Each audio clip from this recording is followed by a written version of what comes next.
নমস্কার বন্ধুরা, আজ আপনাদের শোনাবো নারায়ণ গঙ্গোপাধ্যায়ের ছোট গল্প রোমাঞ্চকর বন্ধু।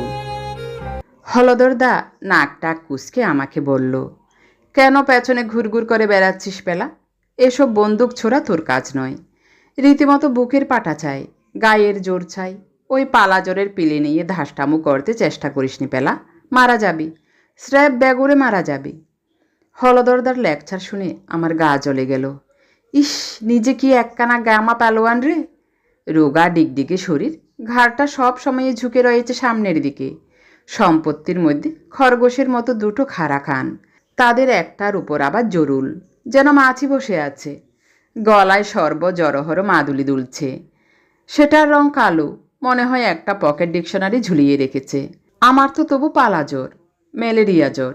ডেঙ্গু জ্বর কি নেই হলদরদার? ইচ্ছে করলে আমি হলদরদাকে এক্ষুনি ল্যাং মেরে ফেলে দিতে পারি, নিশ্চয়ই পারি। কিন্তু তাহলে হলদরদার বন্দুকটা আর হাতে পাওয়া যাবে না। কাজে গায়ের ঝাল গায়ে মেরে বললাম, সে তো বটেই, তোমার মতো জোয়ান লোকের হাতে তো বন্দুক মানাই। রোজ সকালে তুমি 500 করে ডন বৈঠক দাও, আধসের করে ছোলা খাও, তোমার নাম শুনলে ভীম ভবানী পর্যন্ত দৌড়ে পালাই। শুনে হলদরদা কিছুক্ষণ কটকট করে আমার দিকে চেয়ে রইল। ইয়ার কি দিচ্ছিস নাকি? বললাম, সর্বনাশ, একে তুমি সাক্ষাৎ হলদরদা, তাই তোমার হাতে বন্দুক। তোমার সঙ্গে ইয়ার্কি দিয়ে কি শেষে পৈতৃক প্রাণটা খোয়াবো? হলদরদা বললে, হ। তারপর হন হন করে আমবাগানের দিকে হাঁটতে শুরু করে দিলে। আমিও সঙ্গ ছাড়ি না, গুটি গুটি পায়ে পেছনে চলেছি তো চলেইছি। একটা বন্দুক কিনে কি ডাটি হয়েছে হলদরদার! আমাদের আর মানুষ বলেই গ্রাহ্য করে না, অথচ লোকটা কি অকৃতজ্ঞ দেখো একবার। এই সেদিনও ঠাকুরমার ঘর থেকে আমসত্ত্ব আর আচার চুরি করে এনে ওকে খাইয়েছি। কথা ছিল বন্দুক কিনলে আমাকে একবার ছুটতে দেবে, কিন্তু নাকটাকে এখন সোজা আকাশের দিকে তুলে হাঁটছে, আমাদের যেন চিনতেই পারছে না। হলদরদা পেছন ফিরে তাকালো। ও কি, আবার সঙ্গে আসছিস যে? আমি কাঞ্চুলকে বললাম, না না এমনি। মানে, তুমি যখন পাখিটাকে মারবে তখন সেগুলো বয়ে নিয়ে যাওয়ার জন্য একজন লোকও তো চাই, সেই জন্যে সঙ্গে যাচ্ছি। গোলমাল করবি না? না। পাখি উড়িয়ে দিবি না? রামচন্দ্র, পাখি উড়ালে তুমি আমার কান উড়িয়ে দিও। শিকারের ভাগ চাইবি নাকি? তুমি মারবে পাখি, তাই দেখেই আমার স্বর্গীয় আনন্দ। তুচ্ছ ভাগের কথা কেন তুলছ হলদরদা? মনে মনে বললাম, তুমি যা পাখি মারবে সে তো আমি জানি, সব বাসায় গিয়ে মরে থাকবে। হলদরদার বোধ হয় এতক্ষণে আমার উপর একটুখানি করুণা হলো। ইয়ে, কথাটা কি জানিস? ছেলে তুই নেহাত খারাপ নোস, সে আমি জানি। একবার তোকে বন্দুক ছুটতে দিতেও আমার আপত্তি ছিল না, কিন্তু তোর তো ওই পালাজোরের পিলে হঠাৎ ধাক্কা খেয়ে যদি উড়ে যাস। কিসের ধাক্কা? কোথায় উড়ে যাব? এ, তুই একটা ছাগল, কিছু জানিস নে। বন্দুক ছোড়বার সময় পেছন দিকে একটা ভয়ঙ্কর ধাক্কা লাগে।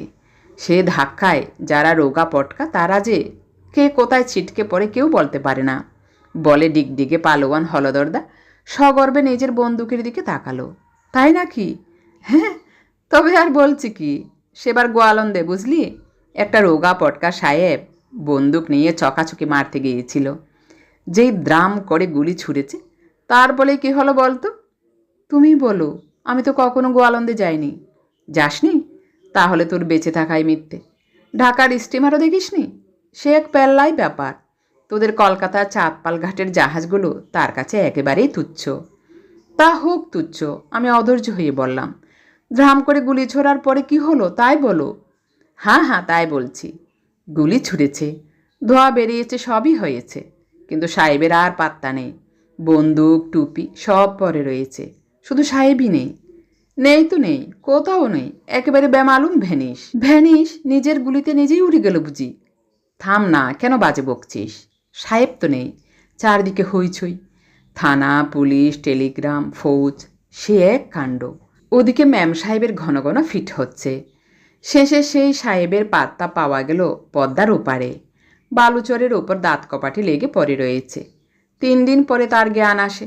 বন্দুকের এক ধাক্কাতেই পদ্মা পেরিয়ে গেল। নৌকোয় চললে না, স্টিমারে চললে না, কিছু না। এরই নাম বন্দুক ছোড়া, বুঝলি? বলে হলদরদা আমার মুখের দিকে তাকালো। খাড়া নাক কান দুটো পর্যন্ত নড়ে উঠল তার। ইস, কি বোম্বাই চালটাই দিলে!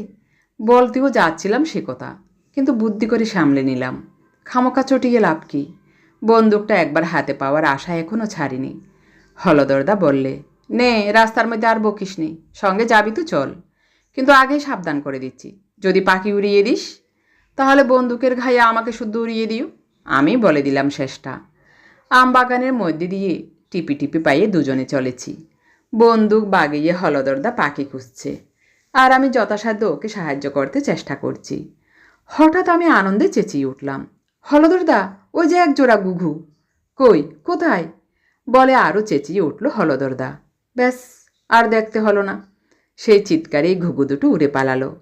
হলদরদা রুখে দাঁড়ালো আমার দিকে। চেঁচালি যে? চেঁচালাম কই, তোমাকে তো পাখি দেখালাম, তাই বলে চেঁচাবি? অমন গাদার মতো ডাক ছাড়বি? বারে, তুমিও তো ষাঁড়ের মতো চেঁচিয়ে উঠলে, তাই তো পালিয়ে গেল। ভারী ভুল হয়ে গেছে। হলদরদা টাকটা চুলকে নিলে। তোরই দোষ, তুই চেঁচিয়ে উঠেই আমাকে এমন ঘাবড়ে দিলি যে কেমন সব গোলমাল হয়ে গেল। শোন, এরপরে পাখি দেখলে আর চেঁচাবি না। তবে কি করব?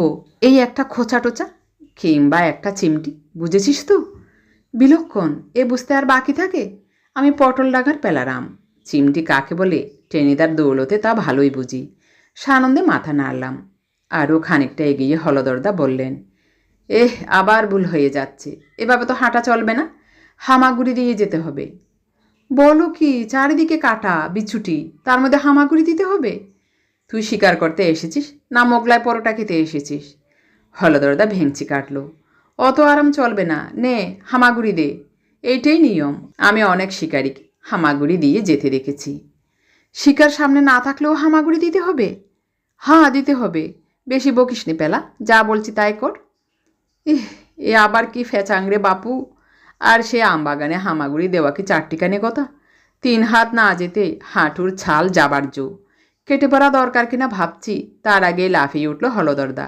উড়ি বাপ, গেছি গেছি বলে বন্দুকটা নামিয়ে প্রাণপণে পা চুলকাতে লাগলো। কি হলো? বিছুটি। ইস, কি জল ছেড়ে!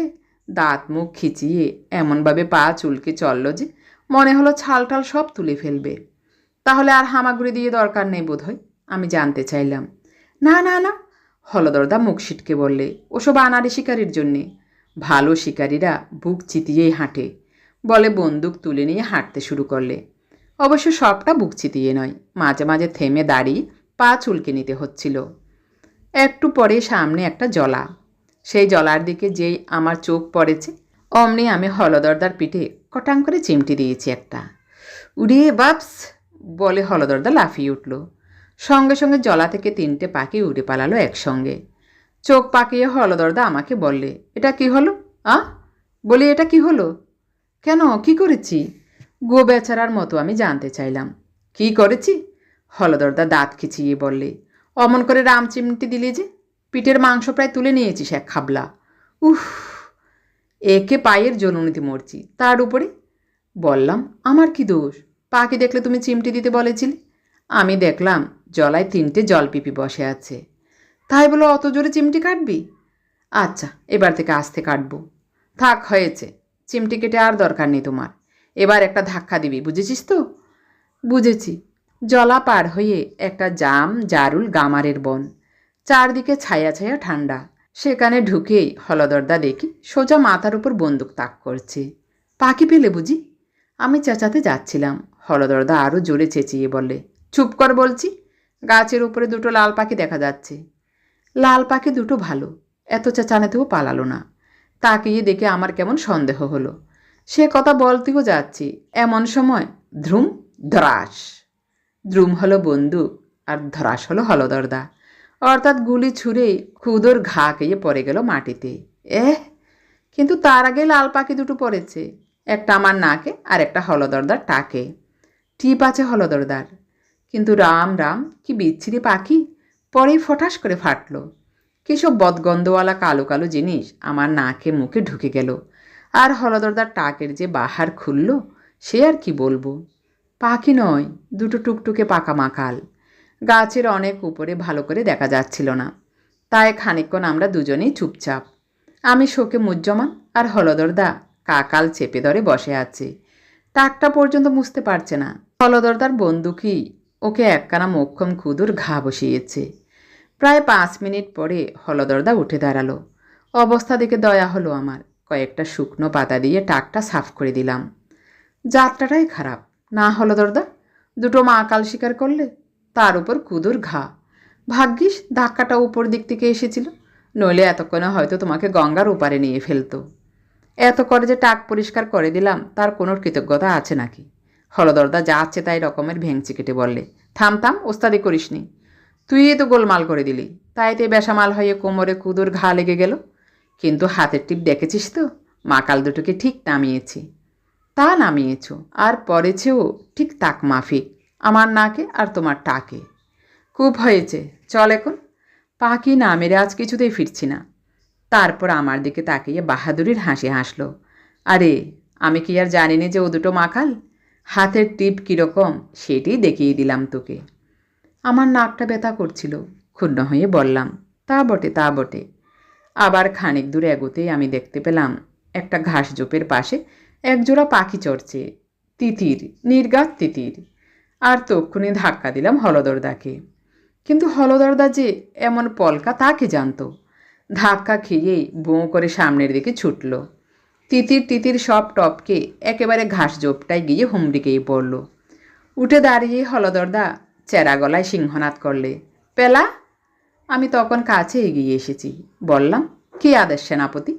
থাম, আর মস্করা করতে হবে না। কি আক্কেলে অমন করে ধাক্কা দিলি, স্টুপিড কোথাকার? বাহ, তুমি তো পাখি দেখলে ধাক্কা দিতে বলেছিলে, আমি দেখলাম একজোড়া তিতির। তাই আমাকে ভেবেছিলে বুঝি গুলতির গুলি? ভেবেছিলে একেবারে সোজা ঠেলে পাখির গায়ে ফেলে দিবি? স্টুপিড গাদা, তোকে সঙ্গে এনেই ভুল হয়েছে। চলে যা এখান থেকে, আমি আর তোর মুখদর্শনও করতে চাইনি। এবার মাফ করো হলদরদা, আমি হাত জোর করলাম। আর চেঁচাবি না। না। আর চিমটি কাটবি না তো? কখনো না। পাঞ্জাব মেলের ইঞ্জিনের মতো পেছন থেকে ধাক্কা দিবি না। ছি ছি, আবার? বেশ, কথা রইল। শুধু সঙ্গে থাকবি, আর কিছু করতে হবে না। একেবারে কিছু না? না না। হলদরদা চেঁচিয়ে উঠল, এক নম্বরের ভণ্ডুল রাম তুই। যা বলবো ঠিক উল্টোটি করে বসে থাকবি, তোকে কিছু করতে হবে না, শুধু পাখি পড়লেই কুড়িয়ে নিবি। আচ্ছা আচ্ছা, তাই হবে। মাথা নেড়ে আমি সম্মতি জানিয়ে দিলাম। হাঁটতে হাঁটতে নদীর ধারে। এতক্ষণ শিকার কিছু হয়নি, সত্যি বলছি। আমি চেঁচাইনি, কিচ্ছু করিনি, একেবারে মুখ বুজে পেছনে পেছনে চলে এসেছি। তবু হতচ্চারা পাখিগুলো যে কী করে টের পেয়েছে ওরাই জানে। আমাদের দেখার সঙ্গে সঙ্গে হাওয়া একটা ডাহুক একটু সময় দিয়েছিল, কিন্তু হলদরদা ওই যে বলে লাফিয়ে ওঠাই, সেটা পালিয়ে গেল। হলদরদা বলেছিল, যখন তুই সঙ্গে এসেছিস তখনই জানি আজকের শিকারের নামে লবডঙ্কা। আমি বলেছিলাম, একবার আমার হাতে যদি বন্দুকটা দিতে। ইহ, আম্বা দেখো না, আমার মতো বড় শিকারি জেরবার হয়ে গেল, আর এই পুটিরাম এসেছেন শিকার করতে। হলদরদা একেবারে দমিয়ে দিয়েছিল আমাকে। শেষে এসে গেলাম নদীর ধারে। হলদরদা নিজেই দেখলো এবার জলের ধারে এক জোড়া বক। বক মারবো পেলা? বক মেরে কী হবে, কেউ তো খায় না। আরে পালক ছাড়িয়ে নিয়ে গেলে বকও যা, বুনও হাসো তাই। না হয় তোকেই দিয়ে দেব। আহা, কি দয়া রে, আমাকে বক দেখাচ্ছেন। দু একটা ঘুঘু হরিয়াল মেরে দিলেও নয় বোঝা যেত। বক দান করে আর দরকার নেই। আমি বেজার হয়ে বললাম, আচ্ছা আচ্ছা, বকের ব্যবস্থা পরে হবে, আগে মারো তো দেখি। আরে মারা আর শক্ত কি, ওরা তো মরেই রয়েছে, বলে হলদরদা বললে, আমার কোমরটা জাপটে ধর দেখি পেলা। আবার কোমর জাপটাবো কেন? বলা তো যায় না বন্দুকের মর্জি, এক দাগ খায় যদি। তার মানে আমাকে শুদ্ধ ওড়াতে চাও?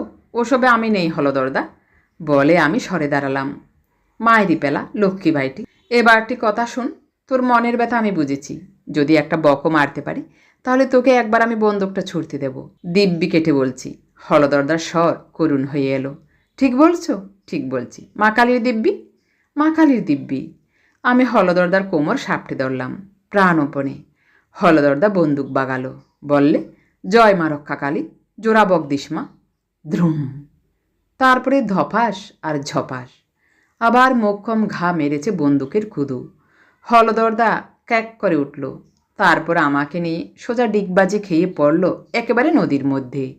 যেমন কনকনে ঠান্ডা জল, তেমনি স্রোত। প্রায় 20 হাত সাঁতরে উঠতে হলো ডাঙায়। আমি আবার বেশ খানিক জল গিলেও খেয়েছি। একটু হলেই মহাপ্রাণটি বেরিয়ে যেত। ডাঙায় উঠে 10 মিনিট ঠকঠক করে কাঁপতে লাগলাম দুজনে। তারপরে এদিক ওদিক তাকিয়ে আমি বললাম, হলদরদা, তোমার বন্দুক? ও হতচ্ছাড়াকে নদীতেই বিসর্জন দিলাম। উহ, পাঁচটায় এমন লেগেছে যে 7 দিনে সে ব্যথা সারলে হয়। তার উপর যা ঠান্ডা, নিউমোনিয়ায় না পড়লেই বাঁচি। মাথার উপরে উড়ন্ত বকজোড়া ক্যাঁ ক্যাঁ করে উঠল।